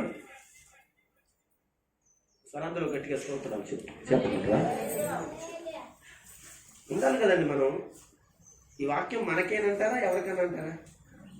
మనకే. మరి మనతోటి మాట్లాడాలంటారా ఇంకెవరితోటైనా మాట్లాడాలంటారా? అంటే బయటతో మాట్లాడిన మాటలు కూడా ఉన్నాయి, అవి వేరు. ఇప్పుడు ఏంటంటే సంఘంతో మాట్లాడే వేరుగా ఉంటాయి, బయట సువార్త చేసేది మాట్లాడే విషయాలు వేరుగా ఉంటాయి. మీకు అర్థమవుతున్నది? ఇప్పుడు మీకే మాట్లాడుతున్నాడు అంటే సంఘంలో క్రీస్తుని కలిగిన ఒక సంఘం, అది సరిపిల్లలో ఉన్నటి యేసు ప్రభువు వారి యొక్క సంఘం, కనపరంలో ఉన్నటి అలాగే క్రీస్తు యేసు వారి యొక్క సంఘం. ఆ సంఘంతోనే కదా ప్రభు మాట్లాడతాడు. కనుక ఆ సంఘం ఏం కలిగి ఉండాలి? సువార్త కలిగి ఉండాలి. సువార్త కలిగి ఉండాలంటే నాకు వాక్యము చదవడం రాదు కదా అయ్య గారు. మీకు ఎప్పుడో చెప్పాను, ఈ నెలలో ఇప్పుడు చెప్పాను ఏమని, చదువు రాని వాడు కూడా పక్క వాళ్ళ దగ్గరికి వెళ్ళి నేర్చుకుని ఆ యొక్క పెద్ద పెద్ద వాళ్ళందరూ కూడా పూర్వకాలంలో ఆ వాక్యం విన్న తర్వాత ఆ మాటలు తీసుకెళ్లి అనగా అన్యులైన వారికి అనగా యేసు ప్రభు నమ్మని వారికి ఏం చేశారంటే, యేసు ప్రభు ఇలాంటి వాడని చెప్పి వాళ్ళని ప్రభు దగ్గరికి తీసుకొచ్చారు. వాళ్ళకి ఏం చదువులు ఉన్నాయేంటి? మీకు విషయం తెలుసా, మా చిన్నతనంలో, నా బాగా చిన్నతనంలో మా నాన్నగారు చదువు లేదు, మా అమ్మగారు కూడా చదువు లేదు. నేను నా చదివిన ఎటువంటిదంటే వానాకాలం చదువు అన్నట్టుగా ఉండేది చిన్నతనంలో. అంటే ఎంత 4-5 తరగతుల్లో. అందరికీ మా అక్క దగ్గర నుంచి ఉత్తరం వచ్చేది. ఉత్తరం రాగానే ఆ ఉత్తరం పట్టుకుని, అమ్మ పేరెంటాలు ఉందా? లేదు. సరే కదా పేరెంటాలు మరి ఎక్కడికి వెళ్ళిందమ్మా? ఎక్కడికి వెళ్ళింది? ఇంకొక కాంచేపట్లో వస్తుందండి, కాంచేపట్లో వస్తుందమ్మా. అప్పుడు దాకా ఆటదే పేణం. ఆ ఉత్తరం తీసుకుని, ఏమ్మా విజయ్ కుమార్ ఉందా? పని చేసుకున్నాను, ఒక్క నిమిషం ఉన్నానండి. పేణం ఆగదే. అక్క రాసిన ఉత్తరం, కూతురు రాసిన ఉత్తరం. ఏం చేస్తున్నావు నువ్వు? చదువు రాదని పక్కన పెట్టావేంటి? పెట్టారా మీరు? పెట్టలేదు కదా. అనగా రేపు చదివించుకుందామని పక్కన పెట్టారా? తర్వాత ఖాళీగా మన పని అయిపోయిన తర్వాత మనం అల్లుడు ఏమన్నాడో కూతురుది, అసలు కూతురు ఎలాగుందో, మనవలు ఎలాగున్నారో, పిల్లలు ఎలాగున్నారో దాంట్లో అతురుతండి మనసుకే. అప్పుడు అది పట్టుకుని ఏం చేస్తున్నాం మనం? ఎవరు చదువుకున్న వాళ్ళ వాళ్ళ దగ్గరికి వెళ్ళి, ఇంకొకసారి చదవా, స్తోత్రం చెప్పండి గట్టిగా, ఇంకొకసారి చదవా, మా అమ్మాయి ఏమందో, నాన్న బాగున్నావా, ఇంకొకసారి చదవా, ఎంత అబ్బా ఏ నాన్న బాగున్నావా, అమ్మ బాగుందా, తమ్ముడు బాగున్నాడు, అబ్బాబాబాబాబాబా. ఇంకొకసారి అది అక్కడ పట్టుకేసి మళ్ళీ ఏం చేస్తారు, ఇంకోసారి మనసాక వెళ్తా ఇంకోసారి ఉత్తరం చదువు అనుకున్నాడా? ఏమండి వీటికే మనం ఇంత ఆతృత చూపిస్తే జీవం కలిగిన మాటలండి ఇవే, పరలోకమును తీసుకెళ్లే మాటలవండి, సత్యమైన మాటలవండి, బతుకులు మార్చే మాటలవండి, పాపాలు క్షమించే మాటలవండి, దానితో శాపము నుండి విడిపించి పరలోకములకి భద్రతగా పరలోకాన్ని తీసుకెళ్లే మాటలండి. ఎన్నిసార్లు చదివించుకోవాలి ఆలోచించాలి. దేవునికి స్తోత్రం. చాలండి, ఏమైపోతుంది. సంఘ పెద్దగా పక్క నుంచి కేకేస్తుంటాడు. ఎవరికి? పాటడానికి. ఆయన కూర్చోలేకపోతున్నాడు, పక్కన కూర్చోబడి ఏమంటే ఒకసారి దేవునికి స్తోత్రం చెప్తారా? భయం మళ్ళా భయం దేవునికి ఏమంటే టైం ఎంత? 3 గంటల టైం. నాదైనా 3 గంటలే. ప్రారంభించిన తర్వాత అరగంట సేపు స్తుతి ప్రార్థన ప్రారంభించను. ఇద్దరు వస్తారు, ముగ్గురు వస్తారు, మైకించుకుంటారు, స్తుతిస్తూ ప్రార్థిస్తారు. స్తుతి లేకుండా ప్రార్థన ప్రారంభించను. నేను దేవుని పొగుడుతాను, కనపరుస్తాను, ఆరాధిస్తాను, ఆయన్ని కేకేస్తాను. అడిగిన తర్వాత అరగంట తర్వాత ప్రారంభించి తిరిగి అనగా 11:30 దాటేస్తాను. ఏమండి? దేవునికి స్తోత్రం. ఆలోచించండి. 1 గంట వరకు పాటలు ఆరాధన జరుగుతుంది. ఒక 20 నిమిషాలతో ఒక 15 నిమిషాలు సాక్ష్యాలు ఉంటాయి, కానుకలు ఉంటాయి. ఏమండి? వాక్య పరిచర్యకి వెళ్ళేదానికి 1 గంటన్నర అవుతుందండి. దేవుని స్తోత్రం కలుగుతుందా? ఒక అరగంట క్షమించండి, 1 గంట వాక్యం చెప్తాను. గంట సేపు వాక్యం. ఇంకా మిగిలితే ఒక 20 నిమిషాలు, ఒక అరగంట ఉంటుంది. అరగంటలో ప్రార్థన, ఏమన్నా విషయాలు ఉంటే మాట్లాడడం, అనగా 3 అవ్వకుండానే వెళ్ళిపోవడం. అట్టుగా దేవుని స్తోత్రం చెప్పండి. ఎక్కడికైనా 9 గంటలకు ప్రార్థన ప్రారంభించిన వాళ్ళు 1 గంటకి ముగిస్తారు. 2 గంటలు అయింది, 3 గంటలు ఆరాధన అయిందిగా. పొద్దున్నే పెట్టాలంటే పెడతాను రండి, 8కి పెట్టేసి 12కి క్లోజ్ చేస్తాను రండి. 3 గంటల ఆరాధన. కానీ 3 గంటల ఆరాధన చేయలేరా? 9 గంటలు కదా రండి, 9 గంటలకు వచ్చేయండి, ప్రారంభించేస్తాను. నేను 1 గంట ముగించేస్తాను కదా. అవును, ఇప్పుడు మనం 11:30కి ప్రారంభిస్తున్నాం. ఒక 20 నిమిషాలు తక్కువ, పావు తక్కువ, 3ంటికి. ఎన్ని గంటలైంది? అన్ని గంటలే కదా. పాస్టర్ గారు, ఏ పాస్టర్ గారు అలాగే ఉంటాడు. నీకు ఎలా కనపడుతుంది? పొద్దున్నే పెడతామాట అనమాటండి. ఆయనకి ఎక్కడ పరిచయాలు ఉంటాయి, ఇక్కడ పెట్టేసి అక్కడికి వెళ్తాడు. దేవునికి స్తోత్రం. హల్లెలూయా. అందరూ దేవుని స్తోత్రం చెప్పండి. హల్లెలూయా. కనుక నేనంటూ ఉన్నాను, దేవుని పిల్లలారా, మనం ఏం చదువుకుంటున్నా? ప్రకటించాలి. వారంలో ఒక్కరికైనా ఎవరికి ప్రభు పిల్లలు కాదు, ఈ పాస్టర్ గారు కూడా మనం తయారయ్యారండి. వాళ్ళు ఎక్కడికి వెళ్ళాలి? సంఘంలో రక్షించబడిన విశ్వాసం దగ్గరికి వెళ్ళాలా అనకూడదు. కానీ అన్యులు లేరా? నేను ఎంతమంది అన్యులు కలుపులేదు, ఎంతమంది అన్యులు ప్రార్థన చేయట్లేదు. అనగా సంఘంలో ఒక దైవజనుడు ఉంటే, ఆ ఇంట్లో యజమాని ఉంటే, ఎవరు గమనించండి, యజమానుడు అంటుండగా ఆ ఇంట్లో ఇంకో యజమానుడు వచ్చి పెత్తనం చేస్తే కుదురుతుంటారా? వాడు చెప్పండి అమ్మా చెప్పండి, ఆడవాడి మీద చెప్పండి, మీ యజమాని ఉన్నాడండి, మీ మీద ఇంకో యజమాని అనే పెత్తనం చేస్తే కుదురుద్ది, మీరు పెత్తనం చేయనిస్తారు అసలు? మరే నేను మీ యొక్క కుటుంబాలకు యజమాని అయితే ఇంకొకరు వచ్చి ఏంటి? ఒకవేళ ఏదైనా ఏదో చోటుకి వెళ్ళిపోయి ఏదో గ్రామం వెళ్ళిపోయి ఏమండి అక్కడ ఉన్నారనుకోండి, అక్కడ ఏదో సంఘానికి వెళ్తున్నారు అనుకోండి, అది అలాగే ఊర్లో ఉండి స్థానికంగా పాస్టర్ గారు అంటుండి ఏమండి సరే ఆ ఊర్లో ఒకవేళ అక్కడికి వెళ్ళిపోయినా కానీ అక్కడ ఆ పాస్టర్ గారు వచ్చి ఆయన కార్యక్రమాలు చేస్తున్నారు అనుకోండి, నేను నన్ను పిలిస్తే వెళ్తాను, లేకపోతే లేదు, అంతే తప్ప నేనెవరిని అడగకి పెత్తనం చేయడానికి? ఆయనకు ఒక యజమాని ఉంటాను. దేవుడికి స్తోత్రం. ఎన్నిసార్లు ఈ విషయం చెప్పాను నేను? ఇంకా మీరు రావట్లేదు, ఎవరు రావట్లేదా? ఒకసారి రేపు పొద్దున్న మీకు ఆలోచించండి, మీ ఇంట్లో అటువంటి పెత్తనం అంటే ఈ పెత్తనం అయితే చేయడానికి అవకాశం ఇస్తారో, మీ ఇంట్లో ఏదో కూడా ఎవరిని వచ్చి అనగా పెత్తనం చేస్తే ఊరుకుంటారంటే ఎవరు నేను అనుకుంటారేమో, మరి దీన్ని అనుకోరేంటి? దేవునికి స్తోత్రం కలుగుని కాక రెండు చేతులు పైకి స్తోత్రం చేయాలి. లోకానికి ఒక యజమాని ఉన్నాడు, యేసు ప్రభువు వారు. సంఘానికి దేవుని బిడ్డలారా అనగా సంఘానికి ఒక యజమాని ఉన్నాడు, యేసు ప్రభువు వారు. ఆ సంఘాన్ని నడిపించే నాయకుడు ఒక ఆయన ఉన్నాడు, యజమాని. అనగా అది ఏ సంఘమైన సరిపులలో అని పాస్టర్ గారు. అలాగే ఇంటికి ఒక యజమాని ఉన్నాడు. ఆ ఇంటి యజమానం ఎవరైనా కావచ్చు, అతన్ని గౌరవించుకోకుండా అగౌరవంగా మనం బ్రతుకుతామా? ఆలోచించండి. మీకు నేను చెప్తున్నాను, క్రీస్తు సంఘము దేవుని బిడ్డలారా, క్రీస్తును ప్రకటన చేయాలి. మీరు ఎంతెంత వారానికి ఒక్కరికైనా 15 రోజులకు ఒక్కరికైనా చెప్తున్నారా? ప్రార్థన చేతకు వచ్చానండి, నేను అయ్యగారినండి. ఎవరినండి? నేను అయ్యగారినండి. ఎవరికి ప్రార్థన చేతకు వెళ్ళాలి నువ్వు? నీకు ఎవరికి ప్రార్థన చేయడానికి నువ్వు వెళ్ళాలి? అయ్యగారు నశించిపోతున్న వారు పక్కన ఉన్నాడు, వెళ్ళు. ఊరుకుంటారా?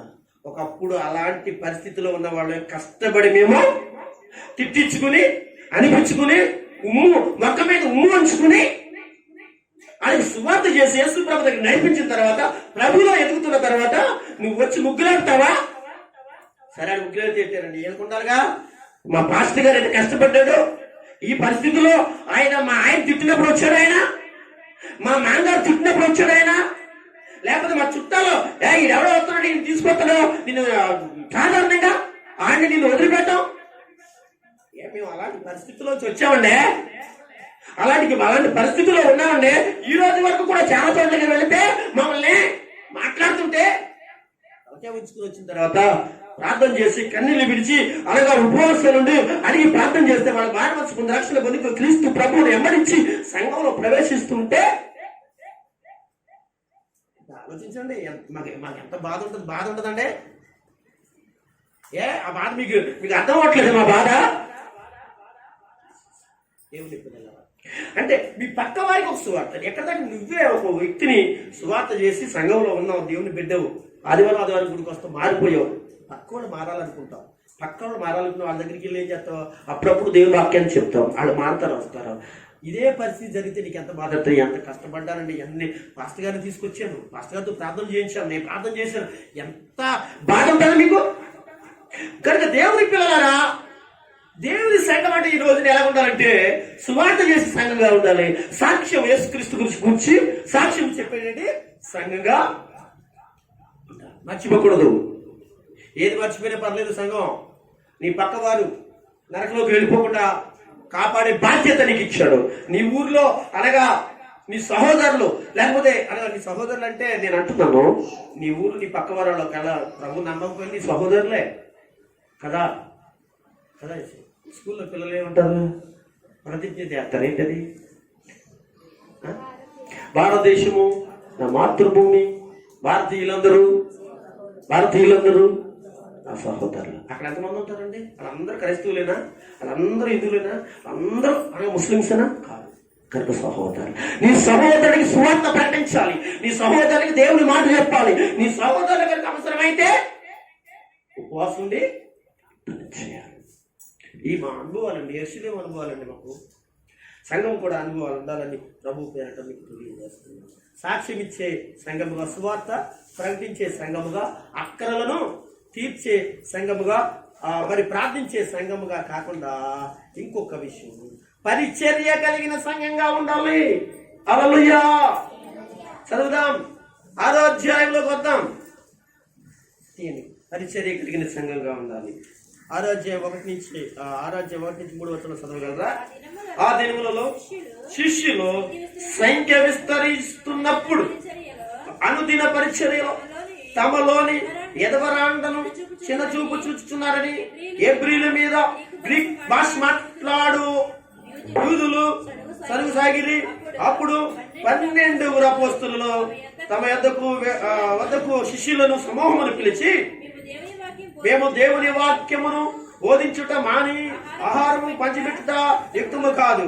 కాబట్టి సహోదరులారా, ఆత్మతోనూ జ్ఞానముతోనూ నిండుకున్న మంచి పేరు పొందిన 7 మనుషులను మీలో ఏర్పరచుకుని మేము వారిని ఏం చేస్తాం? ఈ పనికి నియమితుము. దేవుని స్తోత్రం కలుగు. ఏ పనిది? పరిచర్య. అంటే యెరూషలేములో ఉన్న ఆ సంఘము ఎలాంటి లక్షణం కలిగి ఉందంటే, పరిచర్య చేసేటి లక్షణం. దైవజనుడా మీరు వాక్యమును బోధించుకోండి, దైవజనుడా మీరు ప్రార్థనలో చూసుకోండి. ఏం చేస్తామో తెలుసా? ఆ పని మేము చేస్తాము. టెంట్లు మేము వేస్తాం, గెల్ల మేము చేస్తాం, భోజనాలు మేము చూస్తాం, పంచిపెడతాం మేము చేస్తాం, ఆకులు మేము చేస్తాం, అలాగా ఎక్కడికైనా వెళ్ళాలి, ఏదైనా చేయాలంటే మేము చేస్తాం. అంతా మేము చేస్తాం. సంఘంలో ఏదైతే ఉందంతా మేము చేస్తాము. చూడండి, సంఘం ఇలా కలిగి ఉండాలి, కలిగి ఉండాలి. ఈనాడు యెరూషలేములో ఉన్నది సంఘం యొక్క లక్షణం ఏంటో తెలుసా? పరిచర్య కలిగిన సంఘం. పరిచర్య.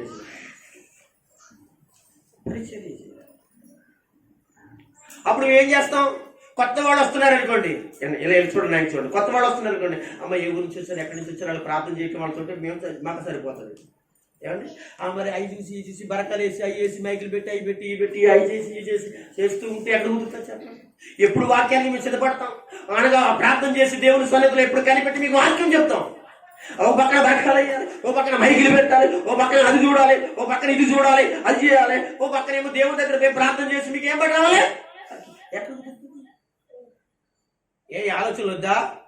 నువ్వు డ్రమ్ము కొట్టవలసిన నువ్వు రావద్దా? మైకులు పెట్టవలసిన నువ్వు రావద్దా?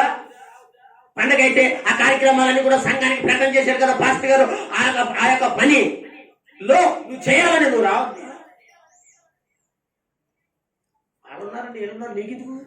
నువ్వు సంఘం కదా, ఒక్కడైనా సంఘమే, 10 మంది ఉన్న సంఘమే, ఎవరైనా సిద్ధపడాలి కదా.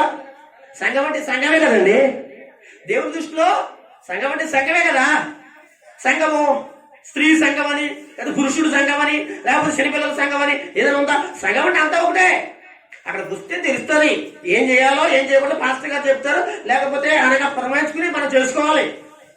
ఇది యెరూషలేములో ఉన్న సంఘం యొక్క దేవుని స్తోత్రం కలుగును కదా. వాడు ఎవరో చేసుకుంటుందా? నీ స్థానిక సంఘంలో చేయడానికి నీకు మనసు లేదా? ఎక్కడ చేస్తావు నువ్వు? లేకపోతే దేవుడు అడుగుతాడు, నువ్వు ఎక్కడ చేస్తున్నావు ఏంటో. నేను చెప్పే మా మాట నీకు బాధకరంగా వచ్చాను. ఆయన మాట్లాడినప్పుడు నువ్వు తిరిగి మాట్లాడితే ఉండదు. అది ఏమనుకుంటున్నావు నువ్వు? నీకు ఒక సంఘాన్ని ఇచ్చాడు, ఒక సహవాసాన్ని ఇచ్చాడు, ఒక సంస్థాన్ని ఇచ్చాడు, ఒక పరిస్థితిని ఇచ్చాడు కనుక దాంట్లో చాలా పనులు ఉన్నాయి. ఏం నేర్చుకున్నావు ఈ రోజున? ఈ రోజున క్రైస్తవ సంఘం దేవుని పిల్లలారా చూడండి, యెరూషలేము సంఘము ఎంత చక్కటి విషయాలు. ఇంకా చాలా విషయాలు ఉంటాయి. రోమిలికి రాసిన పత్రికలు అట్లు పౌలు గారు చెప్తాడు.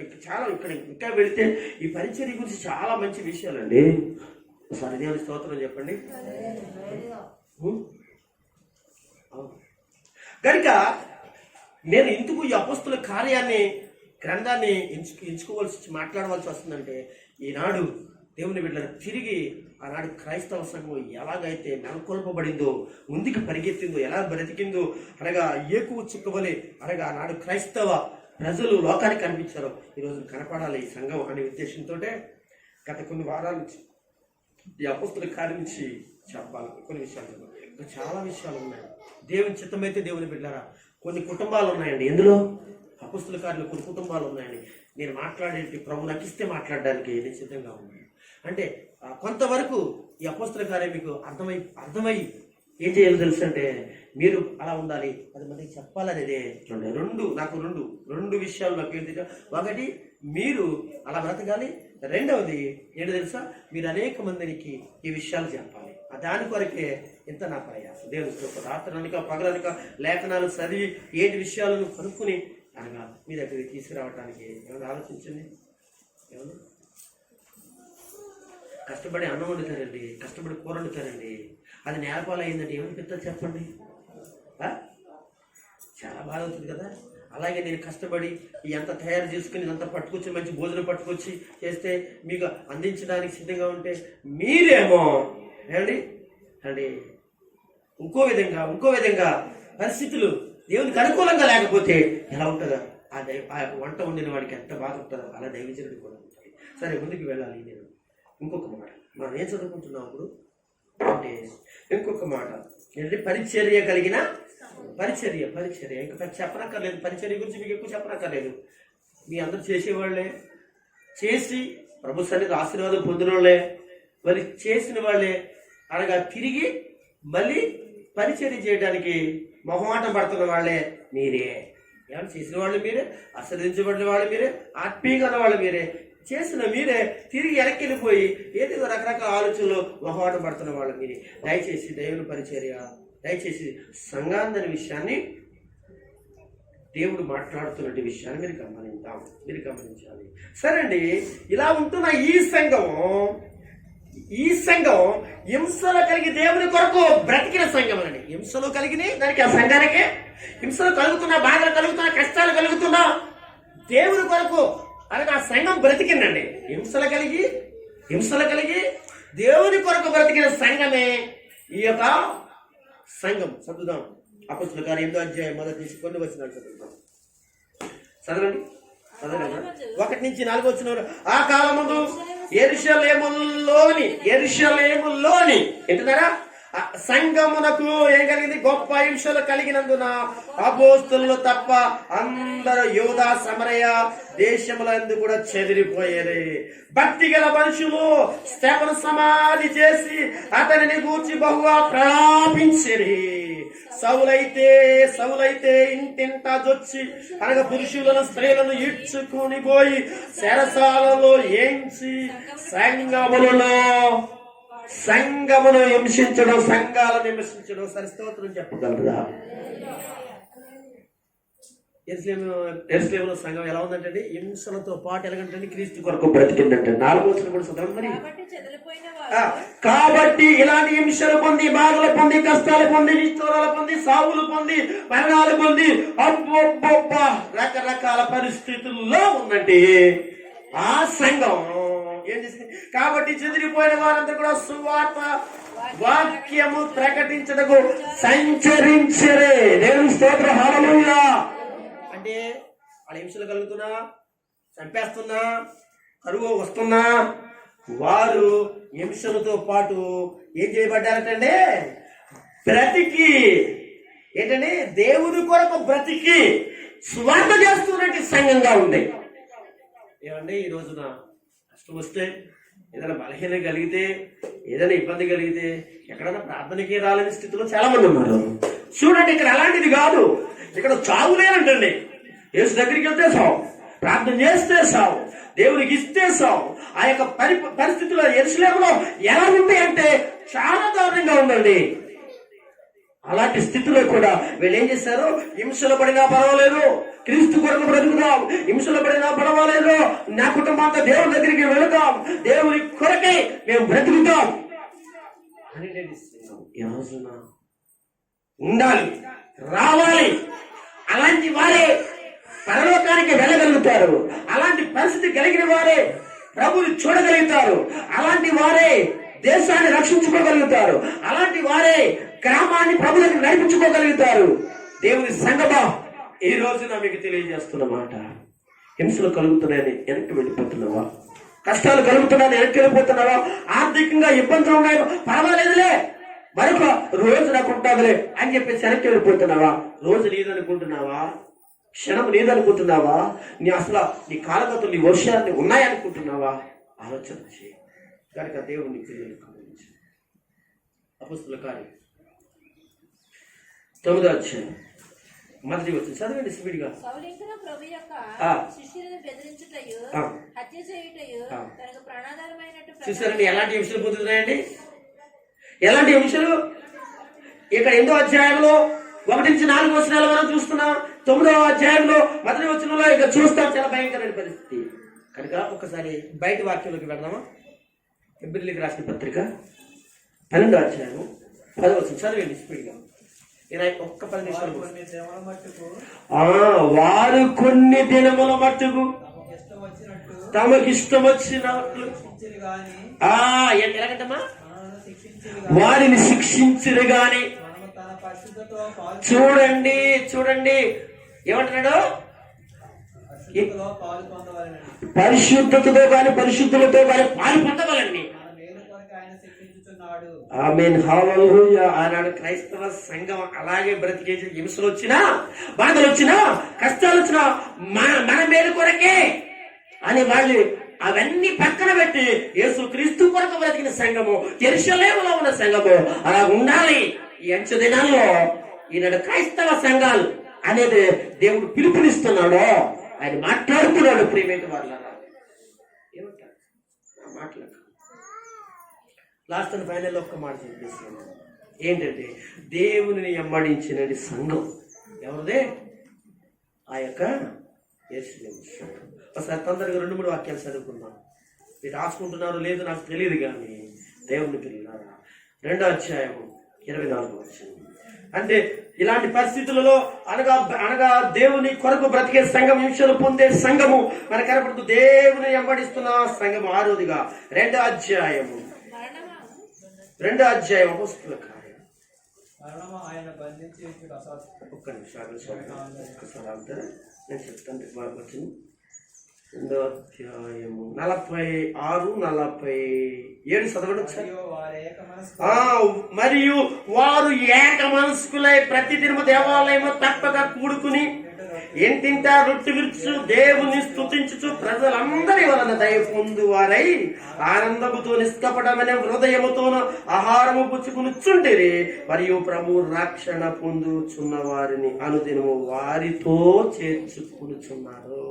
అంటే ఇలాంటి పరిస్థితుల్లో ఉన్న ఆ సంఘం దేవుని ఎలా వెంబడిస్తుంది చూసారా?